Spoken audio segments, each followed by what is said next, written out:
ගල්ගිරියා කන්ද ලංකාවේ දිගම කන්ද බලනකොට ලස්සට තියෙන පරිසරය ඇතුළේ ගල් වලින් පිරීලා ගස් වලින් පිරීලා සෝභාසිරිය මාරම විදිහට මිනිස්සුන්ට ජීවිතේ සමීප වෙනවා.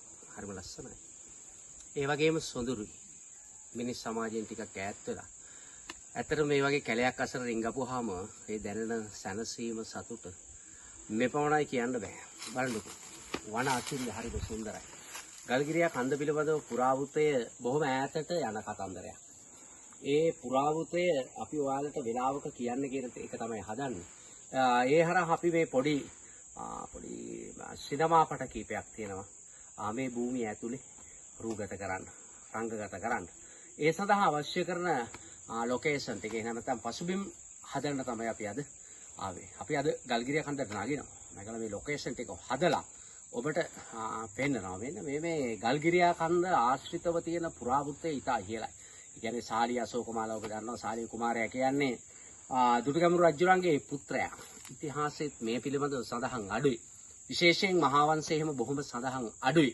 නමුත් සාලිය අශෝකමාලාවන්ගේ කතා ප්‍රවෘත්තිය ජන ජීවිතය තුළ බොහොම කිඳා බහැපු දෙයක්. දුටුගැමුණු රජතුමා පිළිබඳව ඒ කතන්දරේ ඉතා ඉහළ කතන්දරයක්. ඉතින් සාලිය අශෝකමාලාවන්ගේ ආදරණීය ප්‍රේම වෘතාන්තය වැඩි හරියක් ගෙතිලා තියෙන්නේ මේ ගල්ගිරියා කන්ද ආශ්‍රිතව. ඒ සඳහා අවශ්‍ය කරන පුරාවෘත වගේම ඒ ආශ්‍රිතව තියෙන ඓතිහාසික දේවල්, ඓතිහාසික සාක්ෂි, විශේෂයෙන් ශිලාලේඛන වගේ දේවල්, ඔවුන් හිටියා කියන ගල් ගුහාවන්, ඒවා විශාල සංඛ්‍යාවක් මේ ගල්ගිරියා කන්ද තුල තියෙනවා. අපි මේ පුරාවෘතයන් පිළිබඳව ඔබට රටට ලෝකයට කියන්නට අපි සූදානම්ින් ඉන්නවා.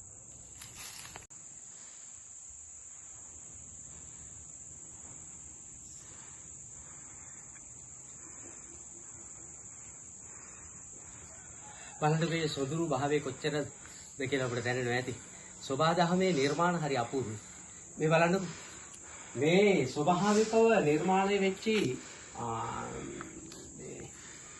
දිය පොකුණක්. මේක ඇත්තටම දිය පොකුණක්.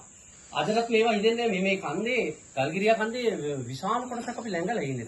තව පොඩ්ඩයි ඒකේ ශිඛරය දක්වා අපිට තියෙන්නේ.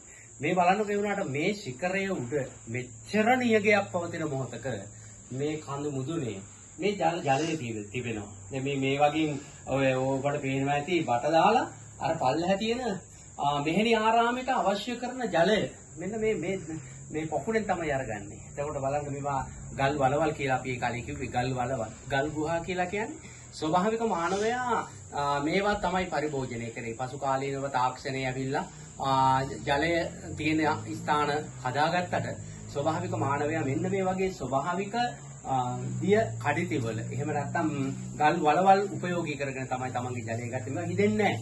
මෙච්චර උසක තියද්දිලුත් කඳු මුදුනේ තියද්දිලුත් මේ වගේ දිය වලවල් හිතෙන්නේ නැහැ. ඒ නිසා අර පල්ලහැට ගියපුවාම පල්ලහැ මෙච්චර නියං කාලේ එලින් ඔක්කොම හිඳිලා. නමුත් මේ ගල් වලවල් හිතෙන්නේ නැහැ. මේ පොකුණු හිතෙන්නේ නැහැ. මේ වගේ ජලය අර පල්ලහැ ඉන්න ආරාමවලට මිනිස්සුන්ට අවශ්‍ය විදිහට මේකේ ජලය පරිභෝජනය කරන්න පුළුවන්කම තියෙනවා. ඇත්තට මේවා තමයි සෝභාදහමේ විශ්මිත දේවල්. සෝභාදහමේ අසිරිය, සෝභාදහමේ නිර්මාණය. මේවා බලන්න ඕනේ. ඇත්තටම මේ වගේ දේවල් සංරක්ෂණය කරන්න ඕනේ. මේවා විනාශ කරලා අපිට හරියන්නේ නැහැ. අපි රැක ගන්නට ඕනේ මේවා.